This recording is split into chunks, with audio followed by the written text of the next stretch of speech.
तर हॅलो भावांनो, कालच्या ब्लॉग मध्ये तर तुम्ही बघितलं भावांनो, 450 किलोमीटरचा प्रवास करून आपण नांदेडच्या अलीकडे पोहोचलेलो आणि गाडी खाली करून आपण रिटर्न औषधातून पण आलेलो आणि आपल्याला जायचं होतं सोलापूर मार्केटमध्ये, कारण की आपल्याला भरायची होती सोलापुरातून मिरची. मग काय मार्केटमध्ये आलो, लावली गाडी रिव्हर्सनं. भरा म्हटलं आता पार दिवशी आता निघूया. गाडी आपण लोड केल्या पुसे सावळीला, कराडापासून 15 ते 20 किलोमीटरच्या अंतरावरच आहे. मग काय गाडी लोड करायला लागलेलं तोपर्यंत आपल्याला समोर दिसली ही नवीन पिकअप महिंद्राची. 2 टनी होती, बाबानं 2.5-3 टन लोड भरलेला.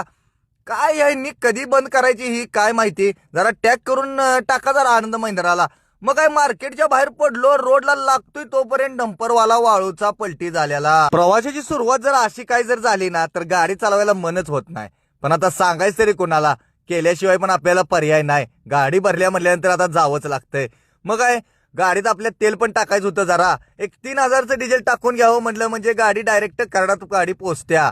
मग काय गाडीत आपल्या डिझेल टाकायला लावली तोपर्यंत आपल्याला एक 12 टायरवाला जोडीदार गाठ पडलेला. तो पण मागणं आलेला. तो पलीकडच्या साईडला डिझेल टाकत होता. म्हणला भाऊ चला आपण जरा चहा पाणी करूया. जरा भावाबरोबर 2 शब्द बोललो आणि भाऊ म्हणला की इथं एक कुंदा चहा मिळतोय. आता कुंदा चहा आपण कधी पिलेला नव्हता, म्हटलं चल जाऊया कुंदा चहा प्यायला. गेलो, बाबानं 30-30 रुपये घेतला दोघांचं. पण भावांनो चहा बाकी चहा होता बरं का. कुंदा चहा मी पण आज पहिल्यांदा पिलोय. जरा कमेंट करून सांगा बरं कुणी कुणी पिलाय कुंदा चहा. भारी वाटतोय बरं का, एक नंबर लागला. आता ज्यावेळी पण इकडे या साईडला येईन त्यावेळी नक्की कुंदा चहा पिणार. मग काय पुढं आलो डायरेक्ट मसवडला.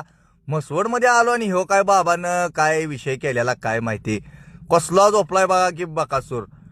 जास्तच झाल्या वाटतं भावाला. आणि त्यात गुलाल इकडे तिकडे दिसत होता म्हटल्यानंतर गावात काय ना काहीतरी कार्यक्रम असणार आहे. त्यातच भावाचा हा विषय झालाय. काय विषय नाही म्हणलं कर आराम.